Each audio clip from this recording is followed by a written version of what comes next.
Nabi Muhammad Rasulullah Rabbi syrah li sadri wa yassir li amri wa hlul 'uqdatam min lisani yafqahu qawli. Terima kasih semuanya yang telah berhadir di dalam diskusi Zoom webinar untuk membicarakan tentang terorisme di Aceh, fakta dan pencegahannya. Jadi kita tidak bisa menutup mata bahwasanya terorisme ini ada di Aceh dan dia potensial untuk muncul ke permukaan dan memberi pengaruh-pengaruh negatif kepada masyarakat yang ada. Sehingga hal ini perlu dipikirkan bersama, didiskusikan bersama agar tindak-tindak pencegahan dapat dilakukan oleh masyarakat dan juga pihak-pihak yang terkait dengan itu. Saya sebagai host di sini, kita ada Adinda Ananda Feloni yang menjadi moderator acara, kemudian ada Bang Al-Khaidar, merupakan pakar yang memahami isu-isu terorisme di Indonesia. Kemudian ada Bang Denny Gunawan, beliau adalah penulis buku Indonesia Tanpa Caci Maki, yaitu mempromosikan bagaimana Indonesia ini bisa di negeri yang damai, dan mempromosikan agama Islam sebagai agama yang harmonis. Kita tahu bahwasanya keharmonisan dalam kehidupan masyarakat, tetapi telah dipergunakan untuk kepentingan-kepentingan yang negatif, dan itu malah banyak merusak daripada masyarakat dan merusak penafsiran agama itu sendiri. Baik, untuk dimulainya acara, kita serahkan kepada Ananda Feloni untuk memimpin acara ini. Terima kasih. Baik, terima kasih Pak Miswari. Pembukaan dari saya, Assalamualaikum warahmatullahi wabarakatuh. Assalamualaikum warahmatullahi wabarakatuh. Selamat siang Bapak. Mungkin saya sendiri di sini perempuan, nggak ada ibunya, dan kita mulai acara ini dengan mengucapkan Bismillahirrahmanirrahim. Hari ini ada dua pemateri yang akan menyampaikan tentang isu yang mungkin saat ini saya juga lagi mendalami tentang bagaimana ekstremisme, radikalisme, dan berujung pada terorisme, karena awal mula dari terorisme itu bermula dari ekstrim, berpikiran secara berlebihan. Dan kali ini kita akan pembicara pertama ya, kepada selamat datang Bapak Denny Gunawan. Halo Pak, salam kenal dari Aceh, Kota Langsa, seorang penulis buku Indonesia Tanpa Caci Maki, meneguhkan kembali nilai-nilai keislaman dan keindonesiaan. Dan jadi dua hal yang mungkin jadi yang moderat ya Pak Denny ya, mungkin nggak kiri kali dan nggak kanan kali. Kemudian ada Bapak Al-Khaidar, selamat datang Bapak. Mungkin dari jauh, dari Singkil ya Pak, jaringan yang mungkin tidak terlalu bagus di sana. Kemudian ada teman-teman yang dari, mungkin ada Pak Khairil Miswar, ada Bung Alkaf juga di sini, Pak Miswari, dan beberapa teman-teman yang mewakili dari institutnya, dan acara ini juga diselenggarakan oleh POSA Institute dan The Nusantara Institute. Mungkin kita akan ke Pak Denny Gunawan terlebih dahulu tentang kenapa nih menulis buku Indonesia Tanpa Caci Maki, dan kenapa idenya itu terkeluar, apakah karena mungkin Indonesia yang saat ini gencar dengan terorisme. Mungkin kepada Pak Denny Gunawan dipersilakan. Baik, bisa share screen nggak saya? Bisa ya? Ya, dicoba share aja. Kalau nggak bisa di WA ke saya aja. Sebentar, saya coba kirim Bang.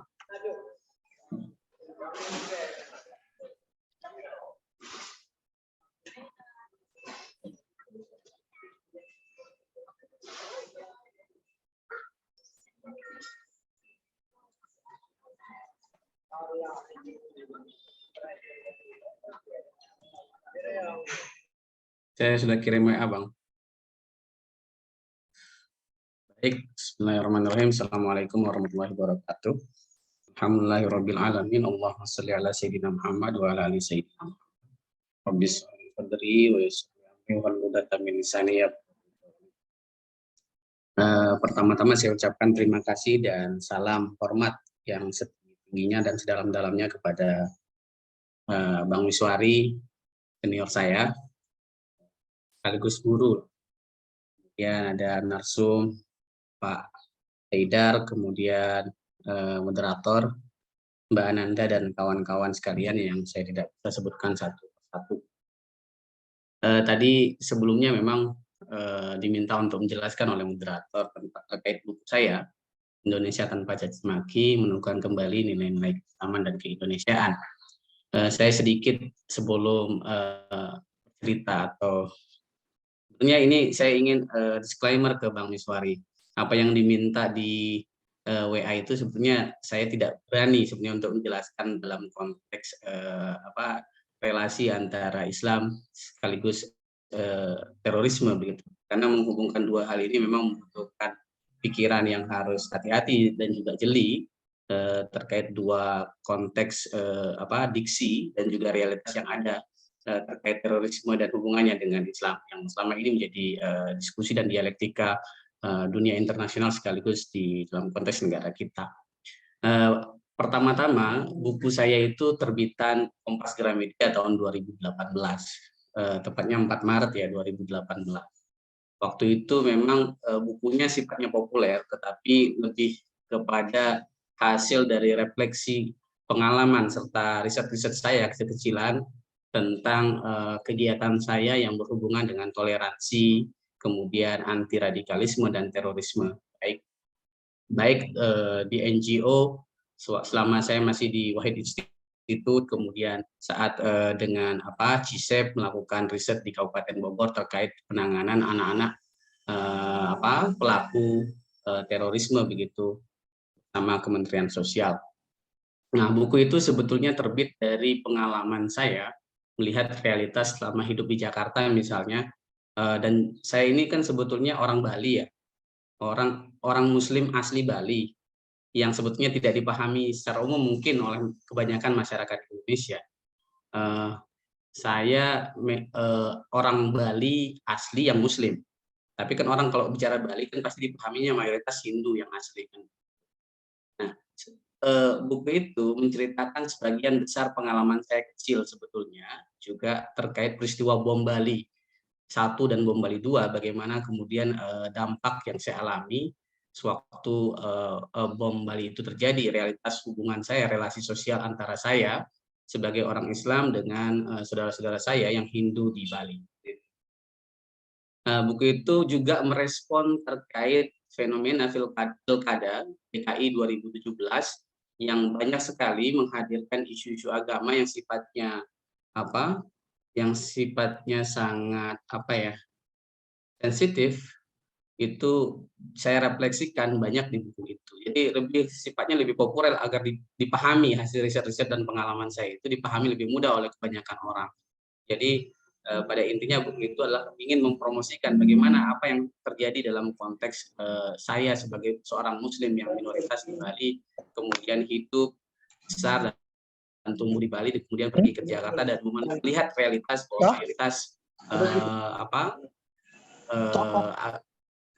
orang yang memiliki agama sama dengan saya sebagian besar misalnya kemarin melakukan kampanye bermuatan agama untuk kepentingan politik. Jadi secara umum gambaran itu seperti itu Mbak Ananda dan Bapak Ibu sekalian. Nah, buku saya sampai hari ini saya coba lacak kemarin itu ternyata masih ada di Gramedia Matraman Jakarta dan ada di beberapa kota di Indonesia. Nah, waktu itu memang saya ajukan sendiri ke Gramedia untuk diterbitkan dan menunggu hampir 3 bulan, kemudian direspon dan mereka menerima baik naskah saya untuk diterbitkan, kira-kira begitu. Tetapi tidak sedang berbicara buku itu, nanti saya akan singgung sedikit di belakang. Sebetulnya saya pernah melakukan riset tentang terorisme itu tahun 2017 kalau tidak salah, 2018. Saya melakukan riset terkait akar terorisme yang terjadi di Indonesia. Nah, kapan sebetulnya dunia fokus pada isu terorisme itu? Kalau kita berkaca kepada sejarah, sebetulnya pikiran internasional itu fokus mengenai isu terorisme itu intens sekali terjadi atau menjadi percakapan dunia sejak serangan terhadap gedung WTC, World Trade Center di New York, dan gedung Pentagon yang terjadi di Amerika Serikat pada 9 September 2001. Nah, itulah awal mula kemudian fokus dunia membicarakan isu-isu terorisme. media massa, pemerintah, Amerika, kemudian mempropagandakan isu-isu itu awal mulanya ketika terjadi penyerangan di WTC dan juga di Pentagon pada 9/11 2001. Nah, penyerangan tersebut menggunakan, ya kita ketahui bersama, menggunakan pesawat komersial yang diduga memang dibajak oleh kelompok terorisme. Nah, pada saat itulah kemudian dunia terperangah atas kejadian yang menelan korban 5.700 sipil pada waktu itu. Nah, saat dunia terperang, kemudian hal itu membuat Amerika marah. Nah, beberapa saat kemudian setelah peristiwa itu, kemudian Presiden Amerika Serikat kala itu, George Washington Bush, itu mengeluarkan pernyataan yang sifatnya kontroversial yang mengatakan bahwa dalang dari semua tragedi yang terjadi di WTC dan Pentagon adalah Osama bin Laden bersama jaringan Al-Qaeda yang bermarkas di Afghanistan.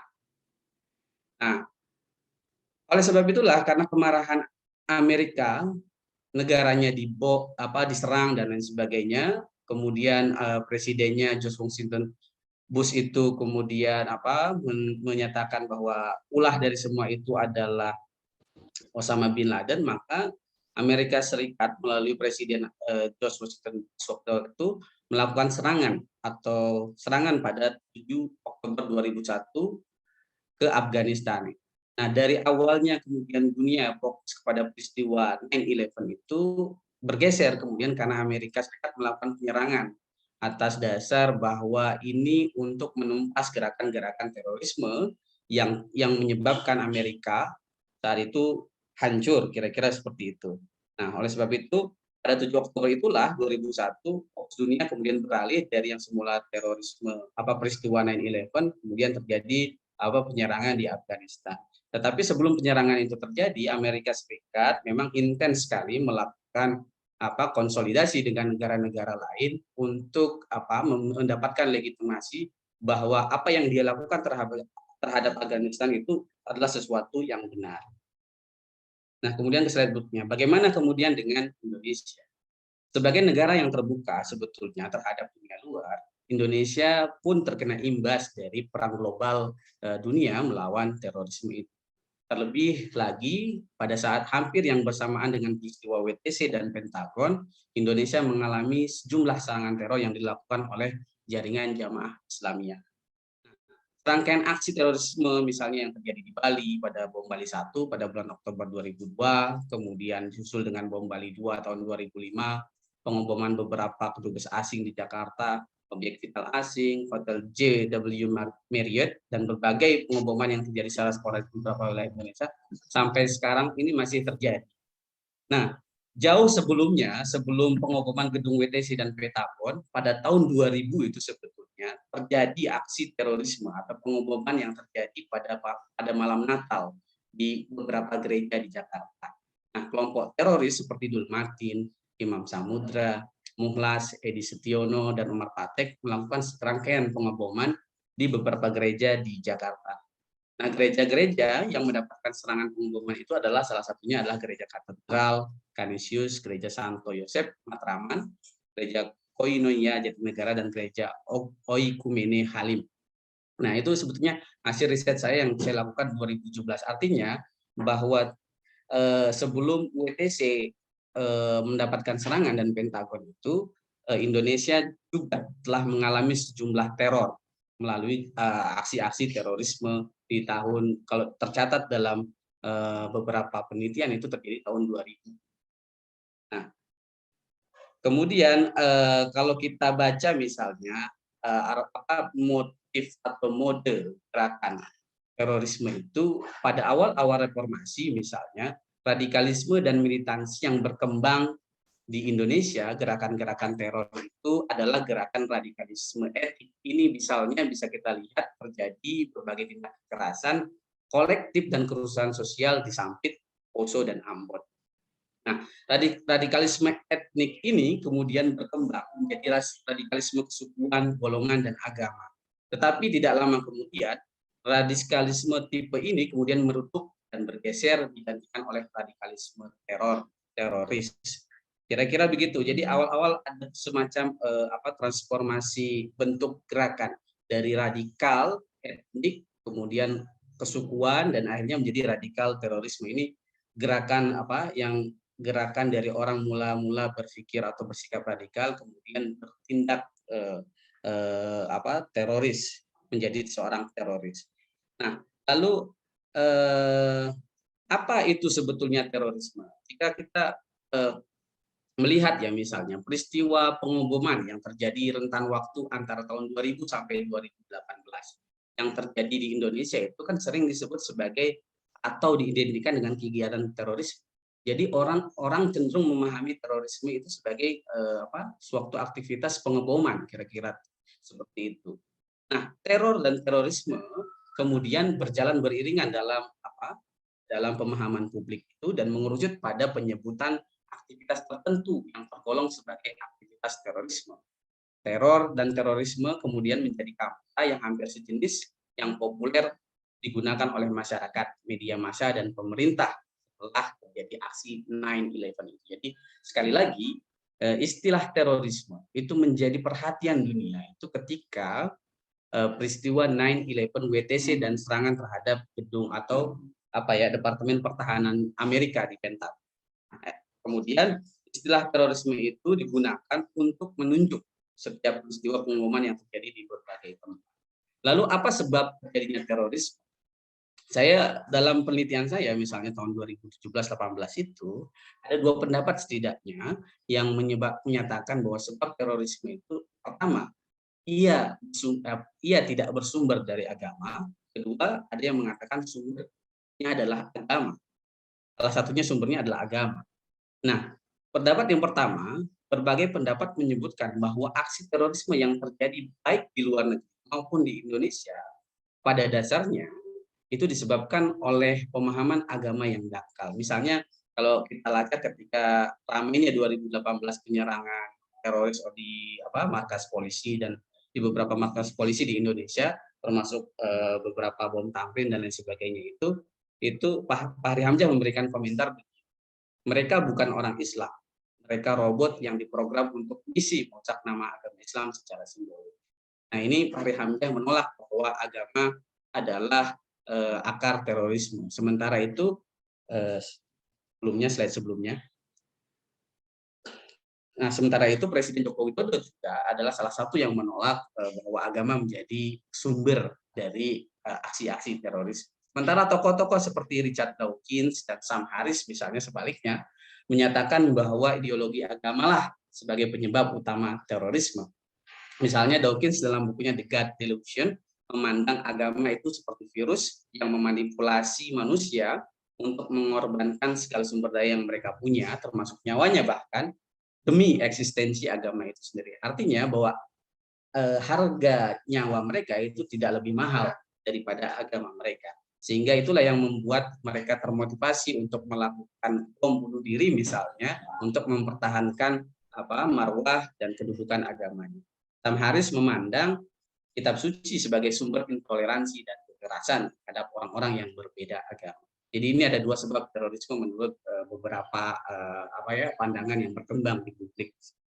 Kemudian ternyata dalam slide selanjutnya ada bantahan bahwa agama bukanlah satu-satunya faktor yang menyebabkan aksi terorisme.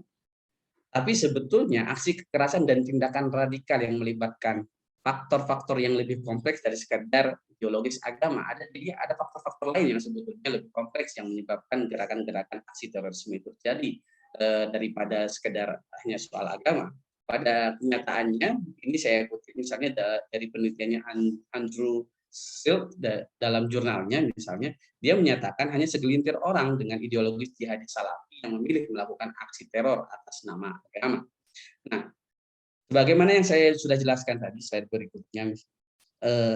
berikutnya, terjadi transformasi gerakan, baik itu mode teror yang dilakukan oleh para teroris, juga motif mereka melakukan teror melalui aksi terorisme itu. Misalnya, jika dari rentang antara rentang tahun 2000-an ya sampai 2000 tahun 2002 misalnya, itu motif melakukan bom Bali 1, bom Bali 1, bom Bali 2 itu itu motifnya bukan karena memandang atau head to head dengan pemerintah Indonesia, tapi sebetulnya mereka adalah aksi balas dendam terhadap Barat yang melakukan penyerangan terhadap Afghanistan.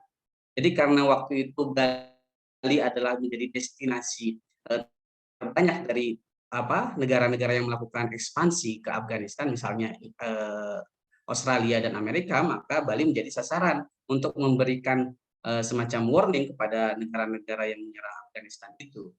Ya, jadi ini adalah motifnya adalah motif balas dendam. Jadi setiap peristiwa bom dari tahun 2000 sampai 2018 itu ternyata mempunyai motif yang berbeda-beda dari para pelakunya.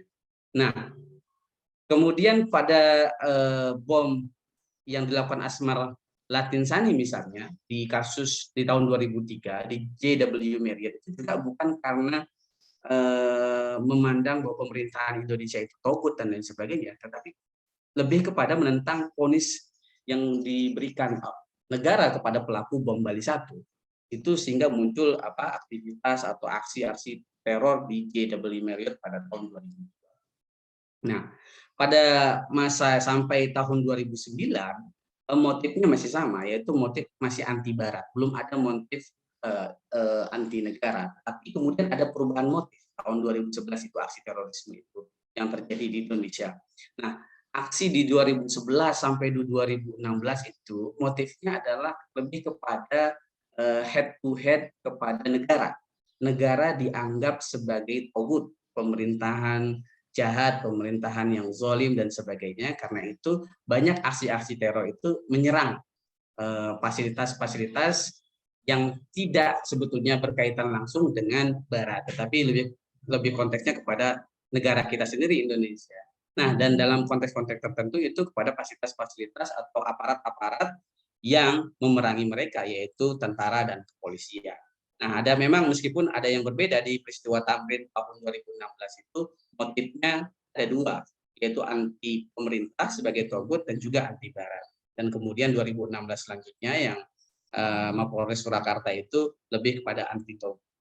Jadi ada motif-motif yang berbeda, peristiwa-peristiwa yang terjadi selama aksi-aksi terorisme yang pernah terjadi di Indonesia itu. Jadi ini perlu pemahaman yang saya kira penting ya, bahwa tidak semua aksi terorisme yang terjadi di Indonesia itu motifnya sama. Ternyata mereka memiliki motif yang berbeda-beda. Lanjut. Kemudian bagaimana dengan akar radikalisme di Indonesia? Ini saya coba, nanti kita bisa sharing informasi ya, tapi ini sedapat penelitian saya di 2017 dan 2016 mencoba untuk melihat dari mana sih sebetulnya akar radikalisme di Indonesia. Nah, kalau kita cermati misalnya setelah perjanjian Renville itu misalnya yang terjadi antara pemerintah Indonesia dengan pihak penjajah atau pihak sekutu pada waktu itu dianggap sebagai kegagalan pemerintah Indonesia mempertahankan kedaulatan Indonesia.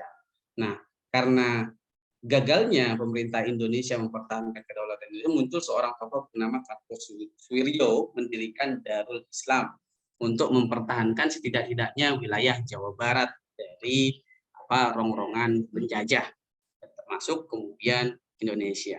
Itu berdirinya DII ya pada 1949. Nah, pada saat itu juga Kartosuwiryo sendiri sebagai imamnya. Nah, pada dekade 1950-an, gerakan DI meluas kemudian ke Jawa Tengah melalui Amir Fattah.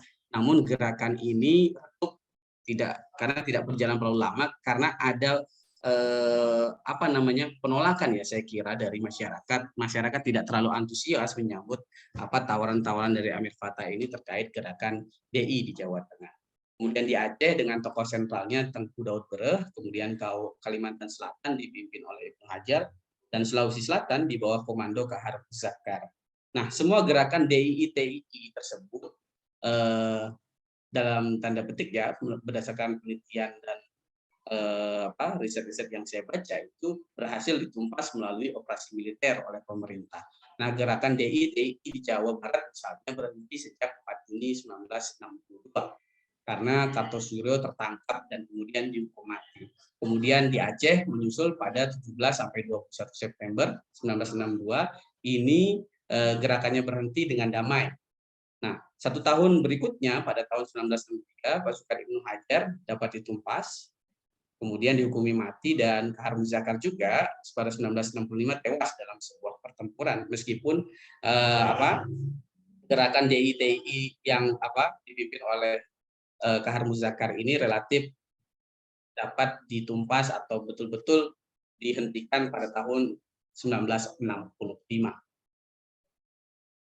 Nah, tetapi meskipun gerakan DITI ini diklaim berhasil ditumpas atau silakan dilanjut, berhasil ditumpas oleh negara melalui operasi-operasi militer, namun menurut BNPT sebetulnya sisa-sisa kelompok-kelompok kecil yang melanjutkan gerakan DITI ini masih ada dan bersifat gerakannya di bawah tanah. Nah, MC Rickleves misalnya dalam penelitiannya itu menyebutkan, dia mengatakan begini dalam penelitiannya, pada sekitar 1974, Sungkar dan Ba'asyir diperkenalkan pada kelompok rahasia yang merupakan sisa-sisa dari gerakan DI.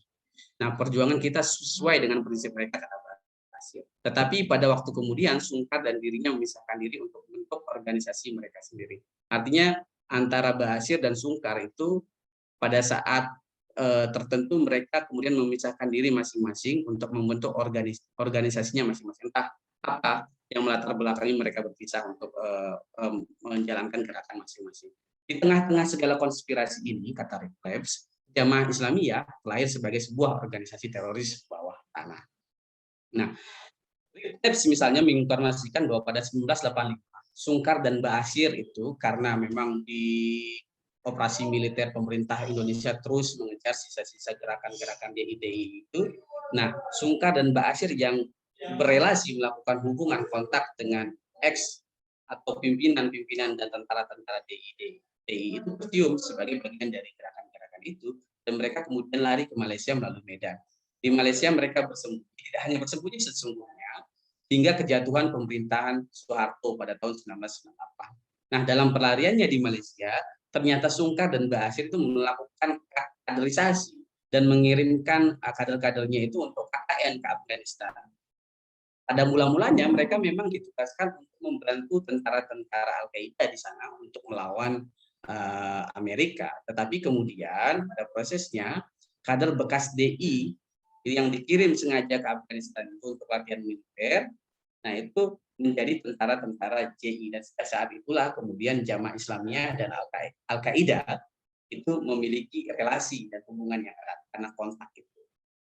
Nah, ini awal mula akar terorisme muncul di Indonesia, yaitu bekas-bekas tentara DITI yang kemudian kehilangan arah, dikelola oleh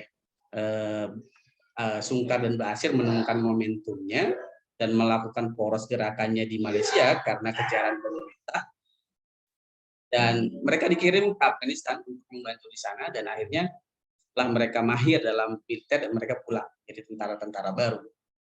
Itulah kemudian ada hubungan yang erat antara Al-Qaeda dan DI yang dipimpin atau dikembangkan oleh Sungkar dan Ba'asyir. Nah, sebetulnya dalam beberapa penelitian misalnya, ini yang paling mudah saya ambil ya, misalnya teori yang digunakan oleh Fatali Moghadam. Dia menjelaskan bahwa ada transformasi gerakan radikal ke terorisme itu melalui 5 tahap psikologis dalam dirinya. Pertama, nah orang itu bisa menjadi teroris ketika seorang mencari solusi tentang apa yang dirasakan sebagai perlakuan yang tidak adil. Ada semacam ketidakadilan situasi atau perlakuan yang diberikan terhadap mereka itu sehingga memunculkan keinginan mereka untuk mencari solusi apa yang harus dilakukan terhadap ketidakadilan. Nah, kedua, individu membangun kesiapan fisik untuk memindahkan solusi atas persoalan tersebut dengan penyerangan. Mulai dari kemudian mereka memahami adanya ketidakadilan, kemudian mereka responnya dengan menyiapkan kekuatan fisik, kemudian melakukan penyerangan. Nah, itu di tahap kedua ini. Ada respon terhadap ketidakadilan, mempersiapkan Yang kedua, mempersiapkan kekuatan fisik. Dan ketiga, kemudian mengidentifikasi diri dengan mengadopsi nilai-nilai moral dari kelompoknya. Mereka bergabung ke kelompok tertentu dan kemudian mengadopsi nilai-nilai itu ke dalam dirinya. Itu yang tahapan ketiga. Nah, setelah itu, seseorang memasuki organisasi teroris. Nah, ini yang bahaya, sebenarnya tahap yang paling krusial ketika seorang radikal itu masuk ke dalam organisasi teroris, ya, yaitu dari tahap ketiga dan keempat. Nah, awal mula mereka menerima nilai-nilai yang sifatnya radikal, ya, misalnya di dalam pengajian, doktrin dan lain sebagainya yang sifatnya ekstrim dan radikal itu. Tetapi ketika mereka mulai masuk ke dalam organisasi teroris itu hampir mustahil dipastikan mereka dapat kembali secara hidup-hidup. Biasanya mereka akan melakukan tindakan yang lebih ekstrim lagi, yaitu melakukan serangan atau aksi-aksi terorisme sampai mati berupa bom bunuh. Nah, setelah itu yang kelima, secara psikologis mereka kemudian menjadi siap dan termotivasi untuk melakukan kegiatan-kegiatan terorisme.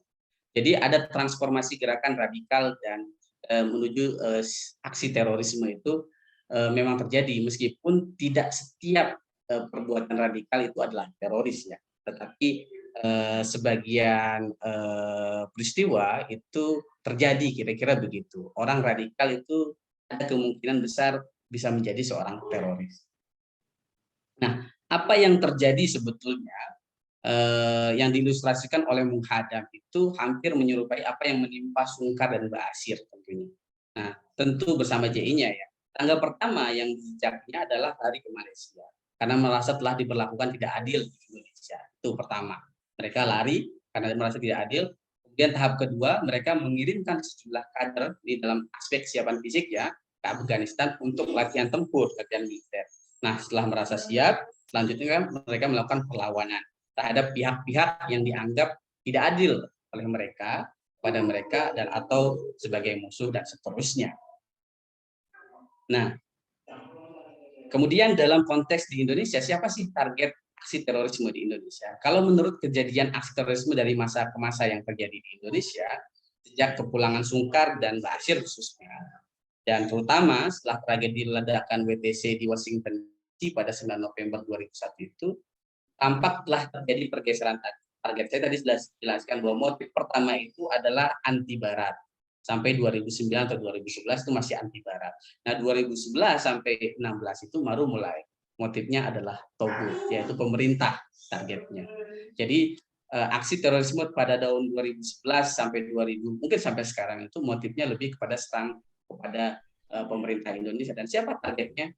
Pertama, satu, simbol-simbol Barat atau far enemy. Nah, ini tadi di 2016 kalau nggak salah di Tamrin itu terjadi mix motif, ya, yaitu ketidaksukaan pada Barat, ketidaksukaan pada pemerintah. Dalam konteks yang kedua, far enemy, dan menjadi near enemy, sasaran utama mereka adalah pemerintah. Terutama dalam konteks ini adalah polisi dan TNI. Walaupun ada sasaran lain yang tetap dari tahun ke tahun itu adalah gereja. Saya kira gereja ini masih menjadi sasaran untuk teroris, ya. Saya kira cukup. Terima kasih. Kurang lebih mohon maaf. Baik, terima kasih Pak Denny atas pemaparannya yang mungkin sangat singkat dan sangat padat, ya Pak Denny. Saya melihat bahwa sebenarnya radikalisme itu juga menjadi corong juga buat orang. Dari pengalaman buku juga menjadi antara pengalaman dan riset, ya Pak, untuk saya lihat bahwa dari riset-riset dan menjadi sebuah buku yang akhirnya bagaimana nih menuntaskan dan menstarilkan antara keislaman dan keindonesiaan. Kemudian kita ke pemateri kedua. Terima kasih Pak Denny atas pemaparannya. Untuk tanya jawab mungkin kita sehabis Pak Haidar untuk menjelaskan. Oke, Pak Haidar, apakah sudah siap Pak untuk membahas terorisme dan pencegahan fakta dan pencegahannya, Pak? Mungkin kepada Bapak, ya. Silahkan. Ya, terima kasih. Sangat menarik tadi pembahasan yang dilakukan oleh Mas Denny, ya, akar terorisme dan sebagainya. Memang ada bukunya itu buku Salahuddin, ya, yang membahas tentang the root of terrorism, ya, di Indonesia, dan itu menjadi apa namanya buku rujukan, ya, bagi setiap orang untuk meneliti tentang terorisme. Tapi setelah saya pelajari, terutama untuk penelitian disertasi saya, ternyata boleh dikatakan apa yang dilakukan oleh Kartosuryo dulu, ya, itu bukan gerakan terorisme, itu adalah gerakan radikalisme. Jadi berbeda sekali antara terorisme dengan radikalisme. Kemudian kalau kemudian ada pengikut-pengikut, mantan-mantan pengikutnya ya, mantan pengikut dari Darul Islam ini atau NII ini, yang kemudian terlibat dalam terorisme, itu karena memang mantan dia. Jadi dia tidak lagi teraspirasi oleh NII dan sudah melepaskan loyalitasnya atau baiatnya ya. Jadi boleh dikatakan seperti munculnya Jamaah Islamiyah, ISIS, JAD, JAK, MIT, dan sebagainya itu sebenarnya sudah tidak lagi terkait secara ideologis dengan Darul Islam atau NII. Nah, yang menarik memang dari pembahasan sejarah itu, sering sekali NII dikaitkan dengan hal itu. Tapi sebenarnya apa yang dilakukan oleh orang Jawa ini, yaitu Kartosuryo, itu sebenarnya bukan gerakan teror. Dan bahkan ketika dia di sidang di Mahat Fair tahun 62, ya, mahkamah darurat ya, mahkamah darurat angkatan perang ya pertama, dia menolak bahwa dia akan meruntuhkan negara Republik Indonesia dan juga dia menolak akan membunuh Soekarno, tapi dia menerima tuduhan dalam persidangan tersebut bahwa dia berusaha merebut kekuasaan di Indonesia. Jadi boleh dikatakan dia merupakan bagian integral dari sejarah Indonesia itu sendiri, karena ada kekecewaan dan ada persoalan yang tidak settle, tidak diselesaikan setelah hijrahnya TNI ke Jawa Barat. Dan kemudian gerakan Darul Islam ini tidak hanya di Jawa Barat, tapi juga seperti yang dibahas oleh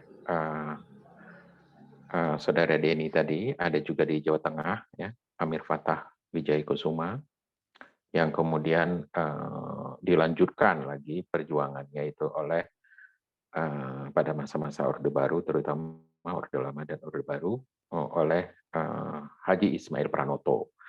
Nah, Haji Ismail Pranoto inilah yang kemudian merekrut Abdullah Sungkar dan Abu Bakar Bashir, yang kemudian banyak di antara dua tokoh ini terlibat di dalam gerakan-gerakan yang sifatnya teror. Tapi dia sebenarnya melakukan teror itu sejak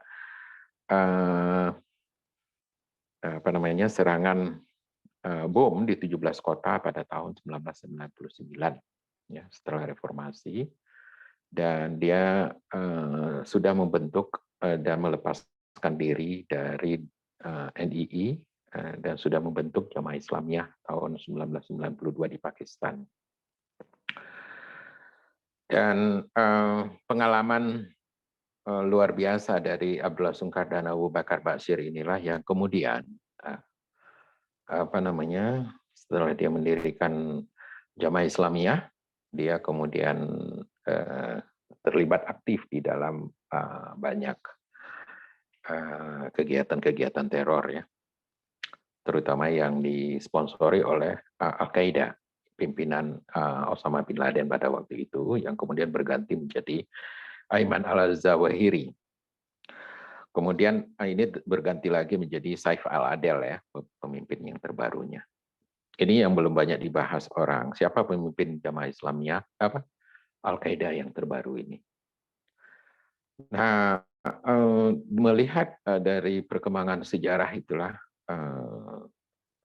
banyak dari Jamaah Islamiyah, orang-orang Jamaah Islamiyah, kemudian setelah pulang dari Afghanistan, dari Mindanao, ya, daerah-daerah konflik, ya, Dia pulang ke Malaysia tahun 1990-an, kemudian lama menetap di sana dan mereka bolak-balik antara Malaysia dan Pakistan dan juga ke Mindanao, Filipina Selatan, dan juga daerah-daerah konflik yang lain. Nah, karena dia membawa nama DI pada awalnya, maka dia kemudian menyebarkan pengaruh dan mencari dukungannya itu dan memasukkannya ke dalam jaringan Jamaah Islamiyah itu adalah orang-orang yang pernah terlibat dengan Darul Islam. Nah, inilah yang kemudian membuat orang-orang yang pernah ikut Darul Islam atau Negara Islam Indonesia di Jawa Barat, ya, di bawah pimpinan Kartosuryo, SM Kartosuryo, kemudian juga di Jawa Tengah di bawah pimpinan Amir Fattah Wijayakusuma tahun 50, kemudian tahun 51 itu juga ada DI di Kalimantan Selatan, ya, di bawah pimpinan Ibnu Hajar. Kemudian juga ada di Kalimantan Selatan, Sulawesi Selatan di bawah pimpinan Kahar Muzakar, dan kemudian itu tahun 52, kemudian tahun 53 di Aceh di bawah pimpinan Tengku Daud Bre. Nah, ini yang kemudian kita bisa lihat bahwa ternyata JI ini masih mengandalkan jaringan-jaringan lama itu. Karena mereka tidak bisa merekrut jaringan-jaringan yang baru, anggota-anggota baru, karena memang persoalan pemahaman dan loyalitas keagamaannya, ya, itu masih sangat tipis dianggapnya. Jadi kalau ada orang yang menyatakan bahwa kebanyakan teroris itu masuk dan bergabung dengan jaringan teroris itu karena pemahaman agama yang dangkal, justru temuan saya di lapangan menunjukkan mereka-mereka yang terlibat di dalam terorisme itu adalah orang-orang yang memiliki kemampuan, kapabilitas dan abilitas, ya, ability to understand, to comprehend religion, ya, agama Islam terutama, itu memang sangat mendalam. Dan ya, secara antropologis ada orang-orang yang memang terlibat di dalam dunia terorisme ini, dan ada semacam evolusi keyakinan atau evolusi keberagamaannya. Dan karena evolusi keberagamaan inilah sebenarnya sangat jelas memperlihatkan bahwa ada relasi yang sangat kuat antara terorisme dengan agama. Walaupun banyak orang menyatakan bahwa secara diplomatis teroris itu tidak memiliki agama, atau terorisme itu tidak ada hubungannya dengan agama. Tapi dalam kenyataannya secara antropologis, terutama antropologi agama, kita melihat bahwa banyak teroris-teroris itu yang mengklaim interpretasi-interpretasi tertentu yang melandasi atau melatar belakangi tindakan-tindakan teror yang mereka lakukan. Dan hampir semua teroris yang terlibat di jaringan yang aktif, dimanapun di seluruh dunia itu selalu mengklaim ada seruan-seruan ataupun ada panggilan-panggilan keagamaan, ya, yang membuat mereka bergerak dan melakukan tindakan-tindakan teror. Dan tidak hanya di agama Islam. Di agama Hindu juga ada, di agama Buddha, di Jepang ada Aum Shinrikyo, ada kemudian di Tamil Elam juga agama Hindu, kemudian juga agama-agama lainnya juga mereka melakukan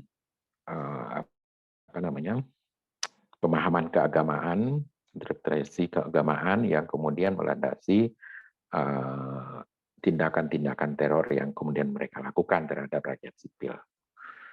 Nah, ini yang kemudian menjadi menarik, ya, karena ternyata orang-orang Jamaah Islamiyah ini kemudian mengembangkan jaringannya ke seluruh Indonesia, termasuk juga ke Aceh. Bahkan di Aceh ini kemudian dijadikan pusat kegiatan, karena Jamaah Islamiyah dari tahun 92 itu berubah-ubah organisasinya, dan sering terjadi disloyalitas, ya, disengagement, disloyalitas, dan kemudian mereka membentuk organisasi-organisasi baru dari JI, kemudian mereka merubahnya menjadi JAT, ya, kemudian berubah lagi menjadi JAD, kemudian berubah lagi menjadi Tanzim Qaidatul Jihad dan sebagainya.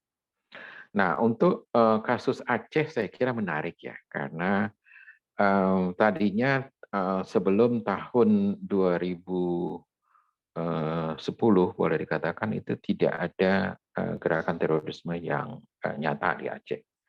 Walaupun Ustadz Hambali dan juga Khalid Al-Midar dan Syekh Muhammad, Syekh Khalid Muhammad itu pernah datang ke Aceh karena disuruh oleh Osama bin Laden untuk datang ke Aceh. Dan juga Omar Patek, ya, pernah juga datang ke Aceh, dan mereka diminta untuk membuat sebuah jaringan yang sangat penting, ya, bagi mereka. Dan tapi kemudian gagal, ya. Tahun 2010 mereka sudah membuat pelatihan di Bukit Jalin, dan kemudian mereka sudah melakukan tindakan-tindakan teror, menembak pekerja GTZ, menembak Fatimah, ya, guru bahasa Inggris yang dari Amerika yang sudah masuk Islam, dan itu sangat disesali oleh mereka-mereka yang sudah melakukan penembakan-penembakan itu. Dan hingga pada hari ini gerakan teroris yang ada di Aceh itu adalah ada dua, ya, yaitu jaringan Jamaah Islamiyah dan satu lagi jaringan Ansarudaulah atau yang berafiliasi kepada ISIS. Nah, umumnya mereka-mereka yang berusaha menjadikan Aceh sebagai pusat gerakan mereka itu adalah Jamaah Islamiyah. Jamaah Islamiyah itu ada di daerah Tamiang, ada di Biren, ada di Aceh Tengah, kemudian juga di Bener Meriah, kemudian juga ada beberapa daerah-daerah lainnya seperti Langsa dan sebagainya. Nah, ini overlapping dengan jaringan yang kedua, jaringan yang ISIS, ya, jaringan ISIS atau JAD. JAD Aceh itu baru ada setelah tahun 2017. Sebelumnya sebenarnya belum ada, karena mereka masih menganggap dirinya sebagai ISIS Aceh. Dan kalau di bawah JAD berarti di bawah Oman Abdurrahman. Tapi kalau ISIS Aceh itu berarti di bawah ISIS, di bawah Al-Baghdadi langsung dari Suriah. Nah, mereka-mereka inilah yang kemudian ternyata kalah pamor dan kemudian tidak bisa mengembangkan organisasi ISIS Aceh secara lebih masif, sehingga masuklah ISIS dari Padang, ya, dari Sumatera Barat, dan kemudian juga dari Bekasi masuk ke Aceh. Nah, organisasi ISIS Aceh inilah yang kemudian berkembang di daerah Aceh Timur, Aceh Utara, ya, terutama daerah Sawang itu, Kurungmane dan sebagainya, itu sangat banyak kelompok-kelompok itu. Kemudian juga Aceh Besar, kemudian Banda Aceh, kemudian kalau PD setahu saya masih belum ada yang terlibat, ya. Kemudian Tamiang, ya, kemudian Biren juga ada. Nah, ini melihat daerah-daerah ini kan overlapping antara jaringan ISIS dan jaringan Al-Qaeda, jaringan JI atau Jamaah Islamiyah.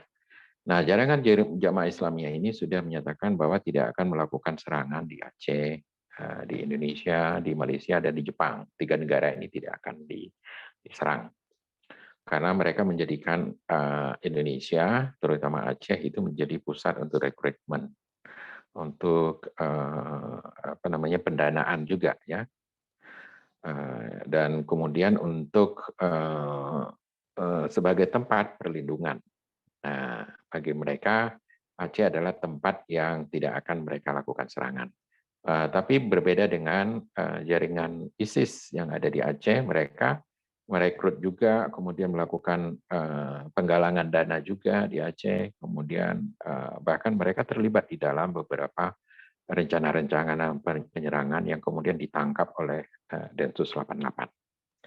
Nah, munculnya dua jaringan yang saling bertolak belakang walaupun sama-sama Islam dan sama-sama Wahabi ya. Wahabi itu terdiri dari tiga, Wahabi Salafi, yang anti teror, yang kerjanya itu ibadah-ibadah saja. Kemudian yang kedua adalah Wahabi Jihadi yang Al-Qaeda dan Jamaah Islamiyah ada di dalamnya. Kemudian Wahabi Takfiri, yaitu jaringan ISIS, JAD, JAK, ya, MIT dan sebagainya yang ada di Indonesia. Dan yang paling masif sejak tahun 2014 melakukan serangan di Indonesia adalah sekarang ini adalah jaringan ISIS ya, yang berafiliasi kepada ISIS, JAD ini. Nah, JAD ini tadinya dipimpin oleh Oman Abdurrahman, tapi setelah Oman Abdurrahman tidak setuju dengan fatwa dari Samsul Arifin ya, atau Abu Umar atau Khalid Besmeleh namanya, kemudian ada juga ada violent organik ulama yang lain yang memberikan fatwa tentang bolehnya melakukan serangan bom bunuh diri sekeluarga atau familial suicide bombing atau familial suicide terrorism. Nah, familial suicide terrorism ini adalah terorisme meledakkan diri, ya, bom di gereja-gereja, tapi yang terlibat di dalamnya itu bukan orang-orang yang aktif di dalam jaringan JAD misalnya, tapi keluarga mereka sendiri. Nah, mereka tidak percaya dengan orang di luar keluarga, jadi mereka hanya percaya kepada orang yang ada di dalam keluarga mereka, yaitu istri mereka dan anak-anak mereka. Familial suicide bombing ini pertama terjadi di Surabaya tahun 2018, kemudian 2019 di Sibolga, 2020 kemudian di Jolo, kemudian 2021 di Makassar, kemudian 2022 di Idlib di Suriah ya, yang dilakukan oleh Quraisy yang merupakan pimpinan pengganti terhadap Al-Baghdadi. Nah, fatwa orang Indonesia inilah yang kemudian dipakai di seluruh dunia ya. Artinya Jolo di Filipina Selatan dipakai, di Indonesia juga dipakai, dan kemudian di Suriah di Idlib yang merupakan pusat dari gerakan ISIS. Nah, gerakan ISIS ini adalah gerakan yang suka mengkafirkan orang lain dan cenderung menganggap banyak orang melakukan tindakan-tindakan bid'ah ataupun kekafiran ya, dan membatalkan kemusliman seseorang itu dengan mudah. Dan inilah yang sekarang sudah ada di Aceh. Jadi Aceh ini sekarang ini sudah berada di bawah bayang-bayang dua gerakan teroris ini, yaitu gerakan Jamaah Islamiyah yang memang akan memindahkan pusat headquarter ya, atau pusat operasional dari gerakannya dari Solo, Surakarta ya, dipindah ke Lampung dan kemudian sekarang dipindah ke Aceh. Dan saya kira ini menjadi daerah yang sangat sangat panas ya, jadi daerah yang sangat mengerikan. Dan ya ditambah lagi bahwa Aceh adalah daerah yang penuh dengan konflik dan tidak pernah berhenti dengan konflik sampai pada hari ini. Dan di Aceh juga banyak gerakan-gerakan etnonasionalis ya.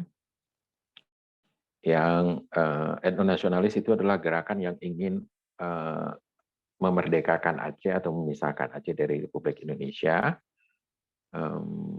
Dan tujuan mereka adalah tujuan separatisme, yaitu memisahkan Aceh, membentuk negara tersendiri.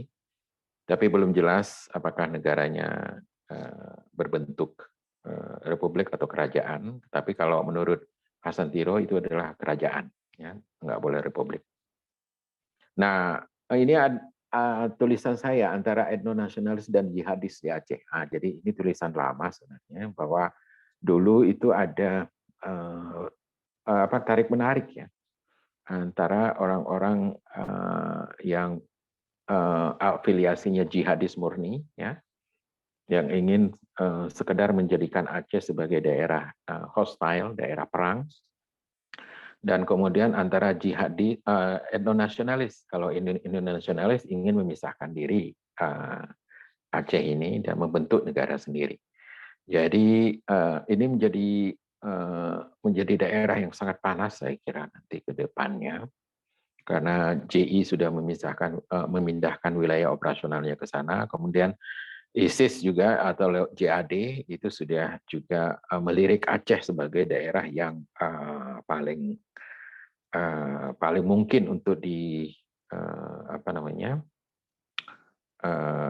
dijadikan sebagai daerah perang. Ya. Nah, inilah yang kemudian memperlihatkan bahwa Aceh akan menjadi daerah yang sangat panas, ya, mungkin beberapa tahun ke depan. Saya tidak tahu apakah dua kelompok ini akan berperang juga di Aceh, yaitu antara ISIS ya dengan JI ya, yang satu berafiliasi kepada Al-Qaeda, yang satu lagi berafiliasi kepada ISIS ya di Suriah. Nah, antara kelompok jihadis dan etnonasionalis ini kemudian juga terjadi saling tarik menarik ya, saling tarik menarik. Jadi, tapi banyak di antara kelompok-kelompok jihadis ini kemudian setelah menarik beberapa kelompok etnonasionalis itu juga menjadi problem juga, karena banyak kelompok-kelompok etnonasionalis adalah kelompok-kelompok yang merupakan kelompok yang direkayasa ya oleh intelijen sendiri, dan kemudian banyak di antara mereka yang setelah menarik kemudian terpaksa harus melepaskan kembali ya. Ada juga kelompok-kelompok tertentu yang ketika direkrut kemudian salah direkrut, akhirnya itu mengakibatkan kelompok itu menjadi terlalu gemuk, dan karena terlalu gemuk itu pergerakannya menjadi lambat, dan karena terlalu jadi lambat itu gampang ditangkap, dan kemudian banyak di antara mereka itu yang kemudian berakhir ya di Ila Rusdi misalnya, itu kelompok jihadis yang tadinya ingin membuat gerakan ISIS di sana secara lebih tapi kemudian ditolak oleh ISIS sendiri, karena ISIS ternyata sudah memiliki jaringan sendiri di Aceh. Tapi itu sudah berakhir ya, yang kelompok-kelompok etnonasionalis yang sudah ditangkap oleh polisi ini. Kemudian yang terjadi yang terbaru ini sebenarnya adalah munculnya kelompok-kelompok. Ini di slide terakhir ada. Oh belum masuk ya. Sorry. Kalau di tempat saya sudah masuk ini. Mungkin ini file lama ya. Nah, itu ada beberapa kelompok yang menurut saya memang ada ada kelompok MPGAM, ada ASNLF, ada PENAT, ada MGAM, Majelis Penyata, Majelis Penyata GAM. Kemudian ada kelompok TAM namanya, Tentara Aceh Merdeka Pimpinan Bure Rahman. Kalau MPGAM pimpinan Husaini Hasan ini tidak diterima oleh kebanyakan orang-orang yang pecahan-pecahan GAM lainnya. ASNLF, PENAT, MGAM, dan kemudian TAM itu belum bisa menerima keberadaan MPGAM, karena MPGAM dulu sudah sudah di-exclude ya oleh Hasan Tiro dan kawan-kawan, dan kemudian menyebabkan Dr. Husaini Hasan ini harus terpental ke Australia. Ya, kemudian juga kelompok-kelompok lainnya yang sekarang ini banyak bergerak di Aceh ini, terutama TAM ya. Dan kelompok TAM ini juga sudah terlibat dalam beberapa kali kegaduhan ya, misalnya penembakan terhadap pimpinan Pak Bais di PD ya. Abdul Majid ya, Bapak Abdul Majid itu ditembak oleh TAM. Kemudian peristiwa pembakaran bendera yang terakhir juga dilakukan oleh orang yang ingin masuk TAM ya. Nah, ini juga memperlihatkan bahwa TAM ke depan ini apakah mereka juga akan ditarik oleh kelompok ISIS atau kelompok Jamaah Islamiyah? Kita belum tahu, karena sejauh ini saya lihat belum ada komunikasi antara TAM ya, Tentara Aceh Merdeka dengan kelompok Jamaah Islamiyah dan kelompok ISIS ya, JAD yang ada di Aceh. Nah, tapi apakah itu akan terjadi nanti? Karena setelah tertangkapnya Yahdi Ilarusdi ini, ternyata kelompok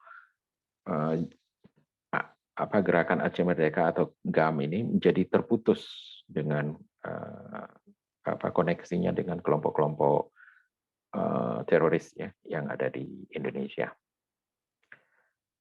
Kita nggak tahu apakah nanti akan terkoneksi lagi, karena ada beberapa tokoh-tokoh yang menurut saya itu masih pengaruhnya cukup luar biasa. Ayah Banta, ya, Ayah Banta terutama yang setelah dipenjara kemudian menyatakan berbaiat kepada ISIS ya, di bawah pimpinan Aman Abdurrahman, dan kemudian memberikan sokongan yang banyak terhadap Abu Hamzah, Aulia CS dan sebagainya. Nah, saya kira ini yang perlu diwaspadai ya ke depannya bagaimana. Dan saya melihat bahwa masih sangat sedikit penelitian yang bisa dilakukan oleh para akademisi, para peneliti ya, yang ada di Aceh, karena saya nggak tahu ini kalau penelitian tentang terorisme ini agak kurang mendapatkan perhatian ya, bahkan kurang mendapatkan dukungan dana juga, sehingga banyak perkembangan kelompok-kelompok faksi-faksi baru dari kelompok etnonasionalis dan jihadis ini kemudian tidak mendapatkan perhatian yang cukup dari dunia penelitian. Saya berharap bahwa nanti dunia penelitian akan menaruh perhatian yang cukup ya kepada munculnya kelompok-kelompok etnonasionalis dan apa hubungannya dengan kelompok jihadis. Karena setelah ditangkapnya Yahdi Ilarusdi ini di Aceh Timur, itu kemudian kelompok-kelompok etnonasionalis ya tidak lagi terkoneksi atau patah titi istilahnya ya. Patah titi, jadi tidak terkoneksi lagi dengan kelompok teroris ISIS maupun kelompok teroris Al-Qaeda. Saya kira ini saja yang bisa saya sampaikan. Mudah-mudahan ada diskusi yang bisa kita lakukan setelah ini. Terima kasih. Assalamualaikum warahmatullahi wabarakatuh. Assalamualaikum warahmatullahi wabarakatuh. Terima kasih Pak Haidar telah memberikan mungkin fakta-fakta dan realita yang ada di Aceh tentang terorisme, dan mungkin ini menjadi perhatian ya Pak, bahwa sebenarnya Aceh menjadi pendanaan juga dan tempat latihan beberapa terorisme untuk beberapa daerah di Indonesia, dan Aceh itu menjadi fasilitatornya juga tentang pelatihan-pelatihan militer yang ada di Janto dan lain sebagainya. Mungkin untuk teman-teman yang ingin sharing, boleh kita buka satu sesi tanya jawab nih. Silakan kepada teman-teman. Saya dulu ya, boleh ya? Boleh, Pak. Baik, Assalamualaikum warahmatullahi wabarakatuh. Saya ingin bertanya kepada Bang Haidar. Ada beberapa kebingungan saya sebagai pemula ya pada isu terorisme ini. Pertama, apakah mungkin sudah Bang Haidar jelaskan dari awal, mengapa Aceh itu menjadi sangat diminati oleh kelompok-kelompok teroris? Apakah karena sejarah orang Aceh yang sangat fanatik pada agama, atau posisi posisi geografisnya? Itu satu. Lalu yang kedua ingin saya tanyakan lagi tentang bukankah dalam pandangan kebanyakan orang etnonasionalisme ini ada sebuah pandangan yang dikonstruk sebagai gagasan sekuler. Lalu kenapa bisa gagasan sekuler itu bisa berjumpa dengan gagasan Islamis teroris? Apakah ada ideologi lama yang terendap atau rasa frustasi orang-orang etnonasionalis karena kalah dalam percaturan politik Indonesia? Ketiga, nah ini mungkin kalau bisa Bang Akhidra jawab boleh, kalau tidak juga nggak apa-apa. Apa yang dilakukan oleh Yusra Habib Abdul Ghani itu, dia masuk kemana itu Yusra Habib? Itu saja 3 Ananda Floni. Terima kasih Bang Akhidar. Ya, Baik, silakan Pak ditanggapi langsung Pak. oke. Kalau Yusra Habib Abdul Ghani ini dia sudah mendeklarasikan di Denmark ya, PENAT namanya, Pemerintahan Nanggro Aceh Darussalam. Yang lucunya itu PENAT itu apakah dia berbentuk republik atau monarki itu masih tidak jelas. Kalau monarki dia juga tidak memiliki basis genealogis yang kuat ya. Kemudian kalau republik apa yang diproklamasikan oleh Hasan Tiro pada 4 Desember tahun 76 itu belum jelas jenis kelamin negaranya Aceh itu. Karena jenis kelamin negara itu hanya ada 2. Ya, kalau menurut teori dari Ibnu Khaldun ya, al-mulk itu ada 2, mulk tabi'i yaitu jenis kelamin laki-laki ya, atau kerajaan di situ, sistem pemerintahan kerajaan, dan mulk siasi atau sistem kekuasaan berdasarkan politik atau yang disebut dengan republik. Nah, republik ini juga ada 3, mulk siasi ini ada 3. Yang pertama siasa madaniyah, siasa akliyah, dan siasa diniyah. Dan menurut Ibnu Khaldun juga yang terbaik itu adalah siasa diniyah. Jadi siasa diniyah itu yang sesuai dengan Nabi Muhammad yang sudah diproklamasikan oleh Nabi Muhammad di Mekah pada abad ke-6 itu juga itu adalah republik berbentuk siasa diniyah. Nomokrasi ya. Kalau siasa akliyah itu demokrasi sosialis, kalau siasa madaniyah itu demokrasi kapitalis, dan kalau siasa diniyah itu adalah nomokrasi, jadi bukan demokrasi. Nah, kalau untuk di Aceh ini saya kira memang problem ya, karena apa yang diproklamasikan oleh Hasan Tiro tanggal 4 Desember tahun 76 itu negaranya tidak jelas jenis kelaminnya apa. Dan ya negara-negara yang memiliki konstitusi ya, sementara Aceh itu belum baru ada proklamasinya, baru proklamasi doang ya, tahun 76 itu, tapi tidak ada konstitusinya. Jadi itu yang lupa dibuat oleh Hasan Tiro. Sementara kalau yang dilakukan oleh Daud Bereh dulu tahun 53 itu ada proklamasinya dan ada konstitusinya ya. Karena dia menjadi NBA, NII, negara bagian Aceh, negara Islam Indonesia. Konstitusinya konstitusi yang NII itu, kemudian proklamasinya proklamasi tanggal 21 September tahun 53 itu. Nah, jadi yang luput ya, yang belum selesai dilakukan oleh Hasan Tiro itu adalah membuat konstitusi. Jadi itu yang membuat kita menjadi bingung sekarang ini, jenis kelamin negara Aceh yang sedang diperjuangkan oleh GAM itu untuk dipisahkan dari Republik Indonesia, itu jenis kelaminnya apa? Itu yang menjadi problem. Kemudian kalau masih munculnya etnonasionalis di Aceh itu karena memang keinginan untuk memiliki pemerintahan atau negara sendiri itu adalah keinginan yang sangat kuat. Ya. Bahkan ketika Daud Bereh juga memproklamasikan NBA NII, negara bagian Aceh NII, 21 September tahun 53 itu adalah sebuah upaya untuk memisahkan Aceh, walaupun masih dalam bingkai negara Islam Indonesia, gitu. Jadi dia meminta supaya Aceh itu diperhatikan sebagai sebuah negara dengan kekhususan sendiri ya, mungkin karena memiliki adat istiadat, sistem pendidikan yang agak berbeda ya. Karena kalau di Jawa itu kan sistem pendidikan Islamnya itu kan pesantren, kalau di Aceh itu madrasah, ada juga dayah. Tapi pada waktu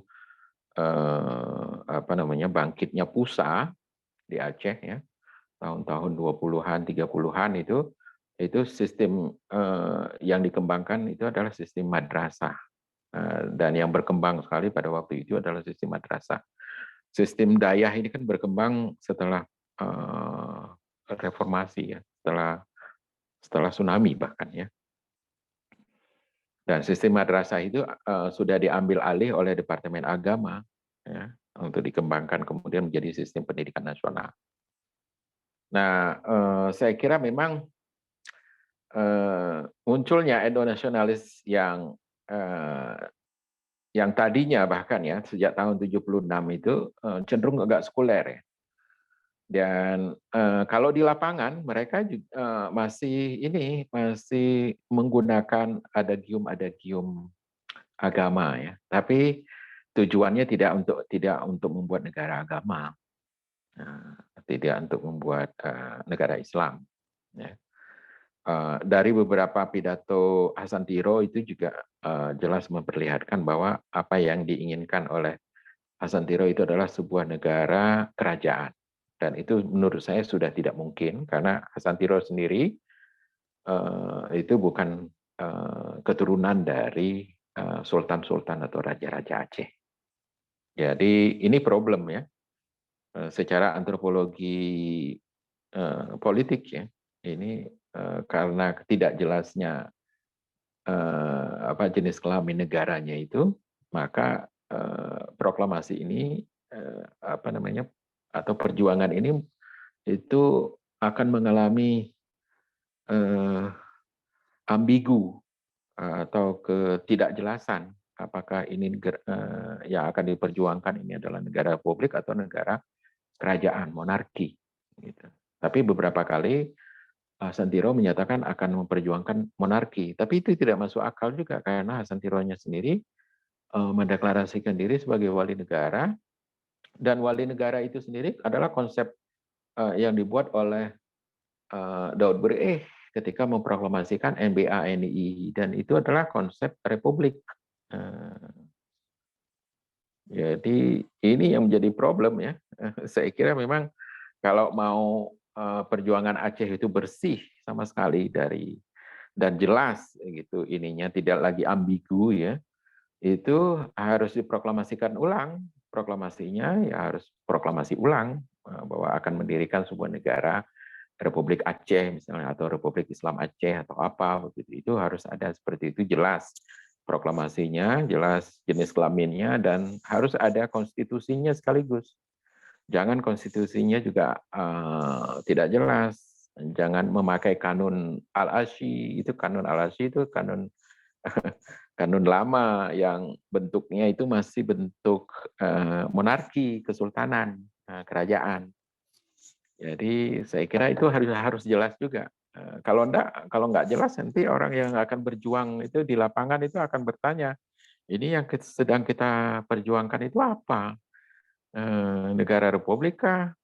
Tapi Nabi Muhammad yang yang dia buat itu di abad ke-6 di Arab sana, itu adalah sebuah negara republik sebenarnya. Jadi bukan negara bukan negara kerajaan. Dan dia merebut kerajaan dari sebuah sistem oligarki ya. Dan oligarki itu biasanya adanya di sebuah republik gitu. Dan dia setelah merebut dari oligarki Abu Jahal ya, kemudian dia menguasai negara Mekah itu dalam satu peristiwa revolusi yang disebut dengan Futuh Mekah. maka kemudian dia memiliki kekuasaan dan dia menjadi kepala negara di situ, dan kemudian dia melanjutkan kekuasaannya itu kepada khalifah-khalifah atau disebut dengan Khulafaur Rasyidin. Nah, Khulafaur Rasyidin itu juga bukan keturunan dari dia. Jadi ada Abu Bakar, ada Umar, ada Utsman, dan kemudian ada Ali. Ya, setelah itu, setelah Khulafaur Rasyidin berakhir, baru munculnya berubah lagi menjadi negara-negara monarki lagi, ya, negara-negara tabi'i itu, jadi atau negara-negara kerajaan, ya. Jadi munculnya dinasti-dinasti Muawiyah, Utsmaniyah, Fatimiyah, Abbasiyah, ya, dan lain sebagainya. Dan yang sampai juga ke Aceh itu juga bagian dari Abbasiyah yang kemudian beramalgamasi dengan sistem khilafah Utsmaniyah di Turki. Ya. Jadi saya melihat bahwa perjuangan etnonasionalis yang sudah diproklamasikan oleh Hasan Tiro tahun 76 itu adalah perjuangan yang sebenarnya sekuler. Ya. Tapi ingin membentuk negara kerajaan. Kemudian tidak ada konstitusinya. Nah, ini yang menjadi kelemahan. Ya. Dan saya kira ini ada kekecewaan mungkin dari Hasan Tiro bahwa beberapa negara Islam itu tidak mau mendukung perjuangan itu. Tapi itu klaim yang sebenarnya dibuat oleh generasi-generasi belakangan, ya, generasi GAM belakangan yang menyatakan bahwa negara-negara Islam Timur Tengah itu tidak pernah mau membantu GAM. Padahal orang-orang yang dilatih di Tripoli, di Libya itu kan bagian dari negara Islam. Tapi karena Libya itu adalah republik, maka itu tidak menjadi paragon of beauty, tidak bisa menjadi contoh bagi sistem politik GAM. Dan mereka banyak di antara para pejuang-pejuang GAM yang tahun-tahun 2000-an itu cenderung memang sangat sekuler, dan kemudian mereka banyak yang menjadi aktivis dan dekat dengan tokoh-tokoh pergerakan-pergerakan feminis, kemudian sekuler, ya, yang cenderung kemudian menganggap bahwa hanya orang-orang Amerika lah yang mau membantu dan juga Eropa yang mau membantu perjuangan Aceh. Padahal tidak jelas juga bantuannya. Seperti yang dilakukan oleh Marty Azizhari dengan MOU Helsinki-nya itu juga tidak jelas. Dia hanya membawa Aceh untuk sampai kepada perjanjian MOU Helsinki tahun 2005, dan kemudian dia lepas tangan sama sekali dan tidak mau lagi terlibat dengan itu setelah memberikan demokrasi atau partai politik lokal bagi Aceh. Dan MOU Helsinki itu hanya memindahkan konflik vertikal antara Aceh dengan negara Republik Indonesia menjadi konfliknya sesama rakyat Aceh karena adanya partai lokal. Makanya partai lokal PA, PNA, PDA, macam-macam itu yang muncul kemudian itu rakyat Aceh sekarang berkonflik antara partai-partai lokal itulah, bahkan dengan partai nasional juga kadang-kadang.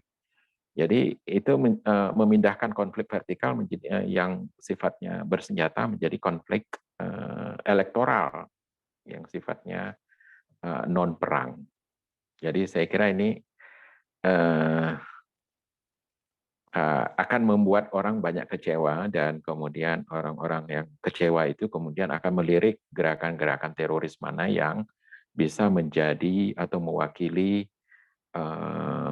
kelanjutan dari perjuangan mereka. Makanya ketika tahun 2010 Dul Matin datang ke Aceh, Umar Patek juga datang ke Aceh, itu banyak yang kemudian terlibat di dalam gerakan Bukit Jalin itu. Begitulah kira-kira penjelasannya. Ya, baik, terima kasih Bapak. Mungkin satu pertanyaan lagi untuk Pak Denny Gunawan kepada teman-teman, silahkan.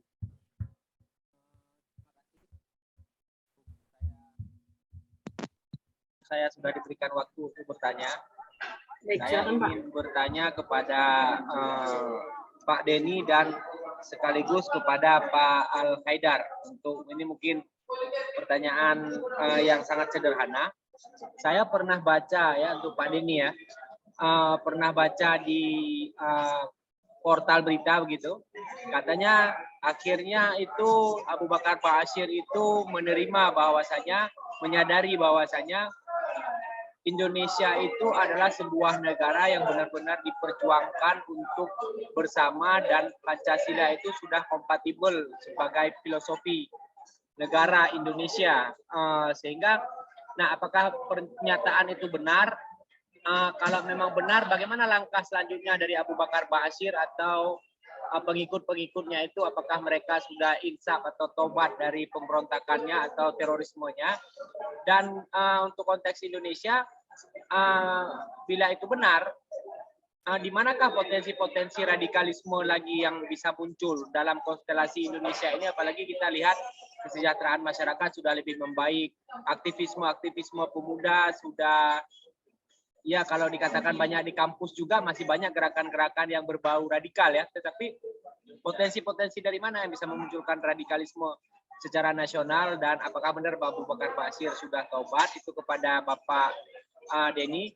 Kemudian kepada Bang Al-Khaidar sendiri, pertanyaannya adalah apa langkah-langkah praktis yang sudah dilakukan oleh pihak-pihak yang bertanggung jawab untuk kedamaian atau anti terorisme ini, khususnya di Aceh, karena kita memang kalau memang itu pergerakan, mungkin kita tidak tahu ya apa namanya tindakan-tindakan pencegahan yang sudah dilakukan.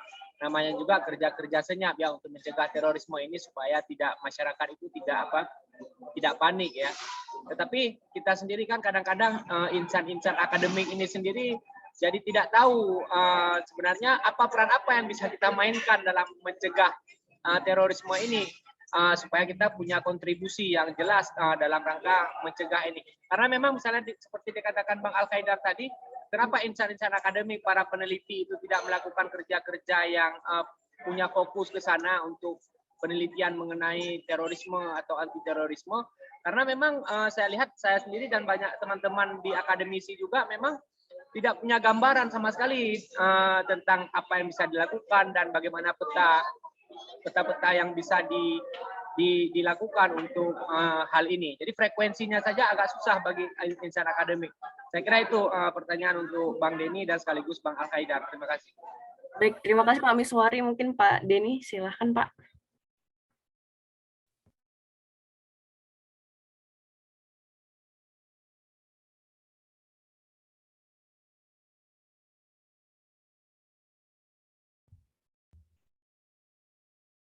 Belum masuk suaranya Pak Denny.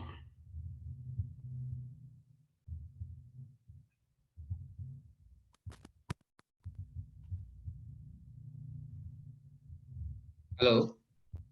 Iya Pak, langsung Pak. Ya, Bang Miswari izin untuk merespon pertanyaan tadi. Sebetulnya dialog dengan Ustaz Abu Bakar Ba'asyir itu telah dilakukan ya oleh negara sebetulnya melalui BPIP. Salah satunya yang saya kenal dilakukan oleh Mas Samsul Ma'arif, itu Direktur Pusat Studi Pancasila. Dia sudah melakukan pendekatan-pendekatan tentang dialog dengan Ustaz Abu Bakar Ba'asyir itu tentang kaitannya relasi Islam dan negara. Itu sejak 2018 dilakukan yang Miswari, tetapi nanti dalam konteks apakah benar itu dia sudah berikrar dan menerima Pancasila sebagai ideologi negara dan NKRI sebagai prinsip negara kesatuan Republik Indonesia, itu nanti mungkin Pak Haidar punya data yang lebih banyak ya. Tetapi memang informasi di media-media online itu menyebutkan baik media sosial maupun media online, portal berita telah menyebutkan bahwa Ustaz Abu Bakar Ba'asyir kembali ke pangkuan negara kesatuan Republik Indonesia. Itu yang bisa saya konfirmasi. Tetapi negara memang telah melakukan dialog-dialog secara khusus dengan Ustaz Abu Bakar Ba'asyir melalui BPIP. Yang saya tahu ya, itu ada Mas Samsul di sana, Mas Saiful Ma'arif di sana melakukan kerja-kerja pergi ke pesantren dan lain sebagainya, melakukan dialog. Kemudian apakah setelah katakanlah isu ini valid dan benar, apakah kemudian pengikut-pengikut Abu Bakar Ba'asyir serta merta akan menerima Pancasila, saya kira tidak semudah itu juga untuk dijawab ya. Kecuali memang mereka yang secara fatsun atau secara utuh berkiblat kepada Ustadz Abu Bakar Ba'asyir. Dalam realitasnya memang gerakan aksi terorisme itu kan sifatnya disebut sebagai organisasi yang spin ya istilahnya, segmented, terpecah-pecah, polisentrik, dia banyak pemimpinnya, juga integrated, pada satu momen dia bersatu. Nah, karena itulah kemudian banyak anggotanya seperti Pak Haidar tadi disebutkan terjadi overlapping organisasi dalam satu masa yang sama dan satu waktu yang sama. Orang bisa berorganisasi A, tapi satu sisi dia juga bisa menjadi anggota dari organisasi yang lain. Nah, dalam konteks itu saya kira memang agak rumit ya, termasuk soal tadi bantahan Pak Haidar misalnya ada fakta bahwa ex anggota DITII itu juga melakukan interaksi yang intens dengan Ustadz Abu Bakar dan Sungkar, kemudian berdialog atau melakukan hubungan dengan Al-Qaeda di Afghanistan. Itu kan juga bagian-bagian dari sifat dari organisasi atau aksi terorisme ini sifatnya memang segmented, kemudian polisentrik dan integrated. Ada khas overlapping organisasi di sana. Semula jadi radikal, kemudian dia pada saat waktu dia juga bisa menjadi seorang teroris, kira-kira begitu. Itu Bang Miswari saya kira. Jadi untuk menjawab apakah secara langsung saya kira sulit untuk menjelaskan ya. Kecuali mereka yang sudah vaksinnya utuh kepada Ustadz Abu Bakar Ba'asyir santri-santrinya. Tapi ya itu beritanya. Nanti bisa dikonfirmasi oleh Pak Hikmat terkait kebenaran faktanya. Baik, terima kasih Pak Denny, Pak Miswari. Mungkin sedikit dari Pak Al-Qaidar menutup acara kita dengan menjawab pertanyaan Pak Miswari. Silakan Pak. Ya, ini pertanyaan berat sebenarnya. Agenda penelitian yang harusnya dilakukan oleh banyak akademisi ya di Aceh itu adalah kita ingin tahu misalnya bagaimana perkembangan MPGAM, Majelis Pemerintahan GAM yang dipimpin oleh Husaini Hasan. Dia sudah membuat buku dari Gunung Halimun ya. Itu buku yang sangat menarik dan dia adalah kawan seiring ya dengan Hasan Tiro dan lain-lain. Tapi kemudian karena terpisah itu kemudian dijadikan sebagai musuh ya oleh orang-orang GAM pada waktu itu. Nah, kemudian juga bagaimana perkembangan atau perpecahan atau faksionalisasi GAM ya yang terjadi di Eropa ya dan juga di Amerika. Misalnya kelompok ASNLF, Aceh Sumatera National Liberation Front yang dipimpin oleh Arif Fadila di Jerman dan memiliki anggota-anggota di beberapa negara seperti di Denmark, ya, Swedia, kemudian juga di daerah-daerah lain ya. Kemudian PENAT, ya, Pemerintahan Nanggro Aceh Darussalam yang dipimpin oleh Yusra Habib Abdul Ghani yang tahun lalu itu dideklarasikan. Nah, itu juga belum ada penelitian tentang PENAT itu. Kemudian penelitian tentang Majelis Penyata Rayu MPR ya, Majelis Penyata Rayu GAM ya yang dipimpin oleh Musana Abdul Wahab di Tiro. Dan ini semuanya orang-orang orang-orang PD ya, kecuali Yusra Habib dari Aceh Tengah. Nah, kebanyakan dari kemudian juga ada TAM Gureraman dari Aceh Utara. Ya, nah, itu penelitian tentang TAM juga belum ada itu. Padahal TAM sudah terlibat di dalam kegiatan-kegiatan yang sangat sangat nyata ya, seperti penembakan terhadap Pak Abdul Majid ya, Ketua Bais PD ya, tahun lalu, dan kemudian juga beberapa minggu yang lalu itu menjelang Hari Kemerdekaan Republik Indonesia bulan Agustus ini terjadi juga pembakaran bendera ya yang dilakukan oleh orang yang akan direkrut menjadi TAM, anggota TAM. Nah, TAM itu Nah, gerakan-gerakan faksionalisasi dan perpecahan GAM ini yang mana yang sudah berkoneksi atau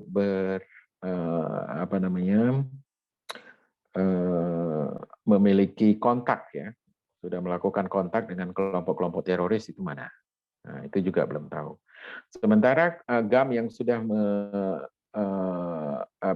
menyatakan kesetujuannya di dalam MOU Helsinki dan UU-PA, ya, yaitu kelompok GAM yang disebut dengan KPA, ya, yang terdiri dari dua, yaitu PNA dan PA, ya, Partai Nasional Aceh atau Partai Nangro Aceh dan Partai Aceh, ya.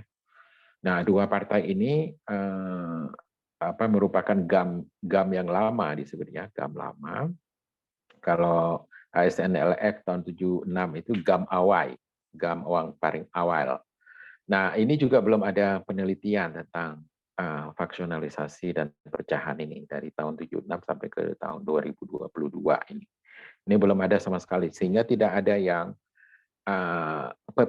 pemetaan yang jelas ya tentang hal ini.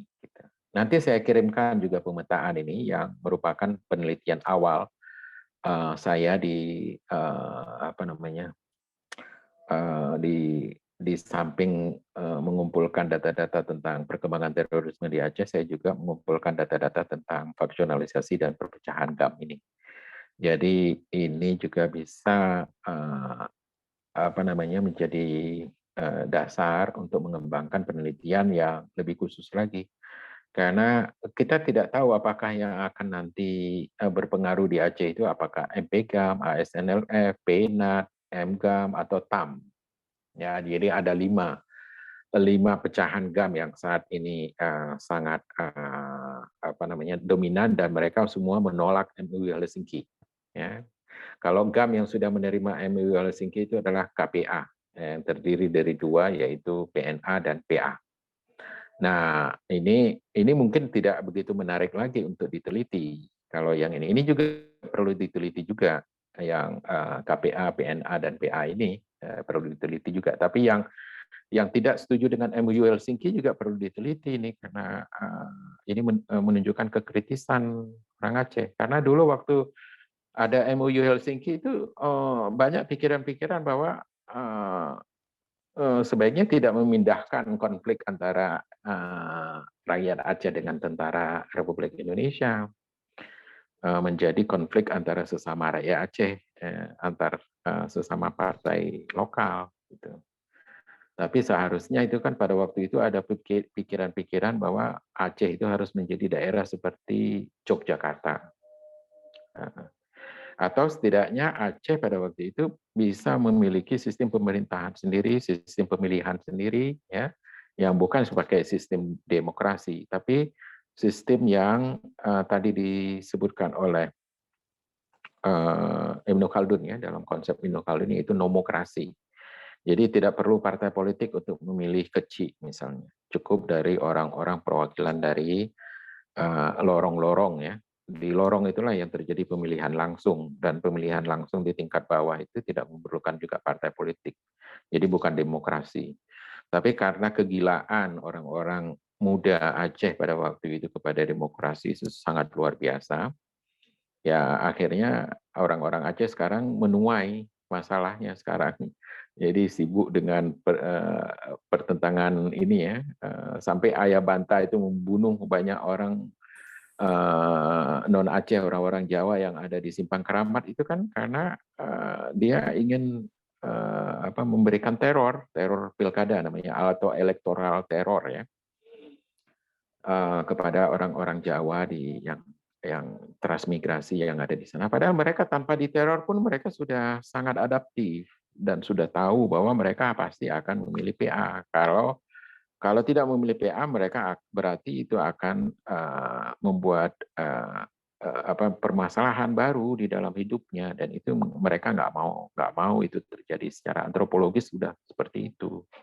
Jadi nggak perlu diteror lagi, mereka sudah pasti akan memilih partai lokal Aceh, yaitu PA. Tapi Ayah Banta pada waktu itu tetap membunuh kurang lebih 10 orang, ya, di sana. Nah, ini kan kalau membunuh sesama Muslim, apalagi ya walaupun berbeda ya, berbeda suku ya, tapi sama agamanya. Ini bagaimana ini pertanggungjawabannya di akhirat nanti? Ini menjadi problem. Makanya ini memindahkan konflik vertikal menjadi konflik horizontal ya, dengan adanya partai-partai lokal ini. Padahal kalau dulu dibentuk sistem nomokrasi, itu sudah tidak ada persoalan lagi. Kira-kira Aceh akan menjadi seperti Yogyakarta dan dipimpin oleh seorang wali nanggro ya, atau wali negara gitu kira-kira. Baik. Nah, ini tema-tema ya, tema penelitian tentang nomokrasi juga belum cukup berkembang, dan bahkan juga banyak di antara para peneliti juga menanyakan apa itu nomokrasi. Karena mereka tahu itu kebanyakan adalah demokrasi. Demokrasi itu bukan satu-satunya sistem pemilihan yang ada di dunia ini. Gitu. Banyak sistem pemilihan lain yang ada ya. Saya kira begitu jawabannya. Mudah-mudahan bisa menjadi pemicu untuk diskusi berikutnya. Baik, bagaimana Pak Miswari? Ada yang ingin ditambahkan, Pak?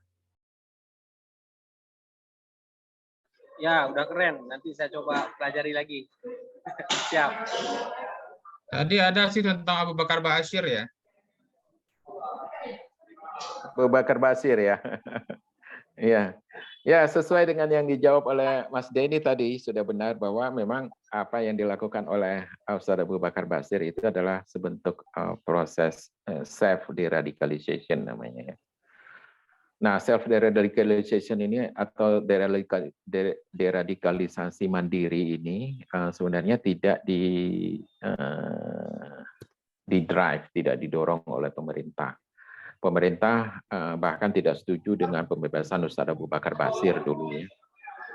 Dan itu membuat Ustaz Abu Bakar Ba'asyir sangat kecewa kepada pemerintah. Tapi setelah lepas dari penjara tanpa ada persyaratan apa-apa, itu justru Ustaz Abu Bakar Ba'asyir malah menerima Pancasila itu.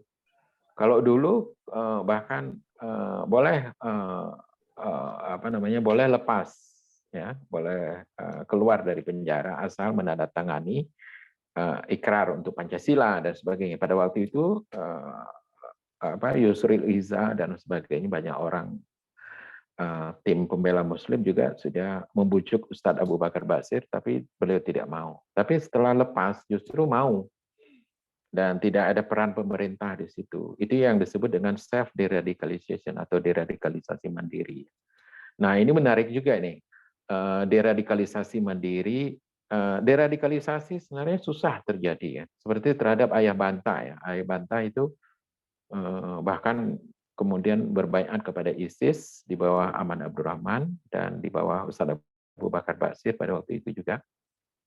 Dan ketika Ustadz Abu Bakar Ba'asyir keluar dari JAD, dia tidak mau keluar. Bahkan dia masih sangat keras sampai pada hari ini, masih sangat keras. Dan dia masih meyakini bahwa membunuh orang Jawa itu adalah bagian dari jihad. Padahal dia kemudian berbaiat di bawah pengaruh orang-orang Jawa. Ini sangat tidak masuk akal. Ini juga perlu diteliti nih tentang Ayah Banta ini. Ya, ini menarik sekali nih tokoh Ayah Banta ini. Ini setahu saya belum ada satu tulisan jurnal pun ya. Artinya belum ada satu penelitian pun tentang Ayah Banta ini. Ini menjadi agenda tersendiri saya kira untuk Tengku Miswari ya, untuk bisa memperdalam tentang ini. Belum ada peneliti yang menulis tentang itu, tentang Ayah Banta ini siapa ya. Kemudian juga kalau tentang Muzakir Manaf sudah banyak yang tulis, Irwandi sudah banyak yang nulis ya. Tapi tentang Gure Rahman juga belum ada yang nulis ini. Tentang Husaini ya, Dr. Husaini Hasan juga belum ada. Sudah ada buku dia, tapi kalau tulisan peneliti tentang Husaini Hasan belum banyak ya. Arif Fadilah juga dengan ASLNF-nya di Eropa sana belum ada. Yusra Habib juga, Yusra Habib sendiri juga banyak sudah menulis banyak tulisan juga. Bahkan beberapa tulisannya memperlihatkan ada pengaruh-pengaruh Ahlul Bait ya atau Syiah ke dalam gerakan GAM ini bagaimana. Ini belum ada yang meneliti juga ini. Kemudian Musana Abdul Wahab Tiro ini juga dia masih mempertahankan Tiroisme. Nah, ideologi Tiroisme ini juga belum banyak yang nulis ini. Ya. Jadi kemudian apakah ideologi Tiroisme yang dibawa oleh Ayah Banta masih ada atau sudah hilang ketika dia bergabung dengan ISIS ya. Ini juga perlu dipertanyakan karena apakah dia sudah meninggalkan etnonasionalismenya dan menggantinya dengan jihadisme? Ini masih pertanyaan besar ini yang belum bisa dijawab. Dan selama dia masih di penjara juga itu masih gawat sekali itu pengaruh-pengaruh dia. Bahkan dia yang memberikan pengaruh kepada Abu Hamzah ya. Ayah Banta ini pengaruh kepada Abu Hamzah dan Aulia CS yang merupakan wakil dari ISIS yang ada di Aceh ya. Itu sangat luar biasa pengaruhnya. Nah, tapi bagaimana penelitian tentang ini kan belum ada yang jelas ya. Saya kira begitu aja nih yang bisa saya jawab.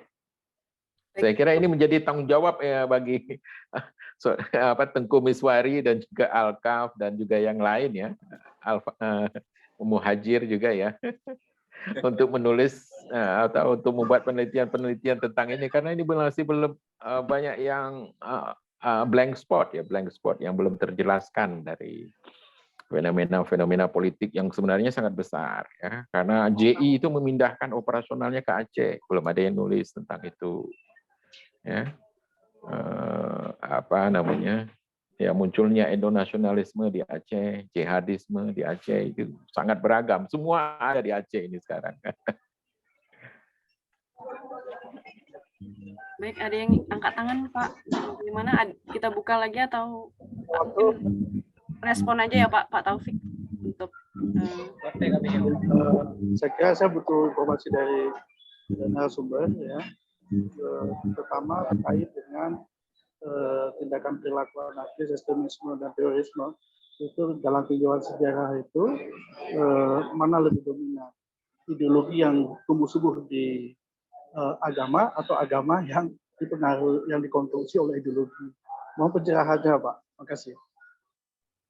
Baik, silakan Pak Khaidar mungkin sedikit Pak menanggapi pertanyaan Pak Taufik. Ya, terima kasih pertanyaan yang sangat bagus. Jihadisme atau Islamisme itu ideologi ya. Kalau agama itu Islam. Tapi kalau yang ideologinya itu menjadi dia diekstrak ya, beberapa ajaran dari Islam itu diekstrak menjadi Islamisme. Dan kaum Islamis ini banyak, ada di partai politik juga, ada di dalam gerakan terorisme, ada gerakan FPI, gerakan radikal, ada gerakan Khilafatul Muslimin, gerakan fundamentalisme ya, gerakan-gerakan intoleran juga ada, gerakan-gerakan konservatisme juga ada. Terus macam-macam ya. Itu kalau ideologi ya, ideologinya Islamisme dan jihadisme. Itu yang kemudian yang jihadis itu yang kemudian banyak terlibat dalam terorisme karena mereka menerjemahkan makna jihad itu sebagai teror. Sementara kaum Islamis yang lainnya masih mengembangkan ide-ide tentang ekonomi Islam, ya, partai Islam, demokrasi religius, demokrasi atau apa begitu ya, pembangunanisme dan sebagainya. Tapi kalau yang jihadisme ini menjadi fokus perhatian penelitian saya juga karena selama ini saya hanya tertarik pada orang-orang radikal, orang-orang teroris dan orang-orang fundamentalis, ya. Dan saya tidak begitu tertarik dengan misalnya deradikalisasi, ya, karena saya lebih tertarik pada radikalisasinya, gitu. Karena pembentukan ideologinya lebih terlihat jelas di situ. Ya, bagaimana mereka mengekstrak agama itu ke dalam ajaran-ajaran dan operasi-operasi dan tindakan-tindakan tertentu yang bersifat ideologis. Gitu. Itu yang menarik ya. Kalau yang agamanya sendiri, agama itu sebenarnya ya diterjemahkan oleh masing-masing orang ya, yang pemeluknya itu. Ada yang orang yang sudah diinjak tapi dia kemudian tetap tidak mau melawan ya. Seperti misalnya gerakan-gerakan sufi, tapi ada juga gerakan sufi yang kemudian melawan. Gitu. Nah, ketika mereka melawan, mereka disebut teroris. Itu yang sial ya. Ini tidak adilnya dunia ya. Begitu mereka merespon langsung disebut teroris gitu. Tapi kalau misalnya kolonial Belanda atau Jepang ya, kemudian datang ke Indonesia, kemudian mereka membunuh orang, memperkosa orang, mengambil sumber daya alamnya, kemudian apa begitu ya, menyebarkan agamanya di sini, ya, membentuk rumah-rumah ibadah mereka sendiri di sini, mendatangkan teknologi ke sini. Tapi begitu ada perlawanan, itu langsung disebut teroris. Ya.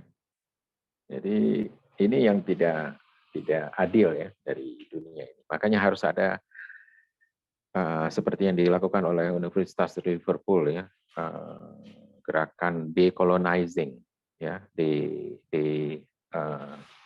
decolonizing terrorism studies ya, decolonizing terrorism journal, decolonizing terrorism industry dan sebagainya. Jadi apa namanya, terorisme itu sendiri sudah berkembang menjadi sebuah ideologi juga, ideologi yang dikembangkan oleh Barat sentrik. Makanya mereka cenderung mengembangkan wacana di mana kalau yang namanya teroris itu pasti Islam. Sementara kalau makanya kan sampai pada hari ini tidak ada satu orang peneliti pun yang berani menyatakan bahwa Papua itu adalah teroris, OPM itu ya, OPM itu adalah teroris. Belum ada yang berani bilang itu. Bahkan pemerintah sendiri sampai tahun berapa itu Mahfud MD juga belum berani menyatakan bahwa OPM itu adalah teroris. Baru terakhir-terakhir ini setelah dipaksa, didesak oleh beberapa kalangan, itu kemudian disebutkan sebagai teroris. Tapi Densus 88 juga belum turun ke sana ya. Nah, artinya negara sendiri masih belum menganggap itu sebagai terorisme, masih KKB, kelompok kekerasan bersenjata. Saya kira ini antara ideologi pemerintah dengan ideologi rakyat yang melawan itu masih sangat menarik untuk dipelajari ya, sebagai ideologi-ideologi yang terus berkembang sekarang ini. Jadi terorisme itu bukan hanya ada di tubuh umat Islam, tapi juga ada di berbagai kelompok keagamaan.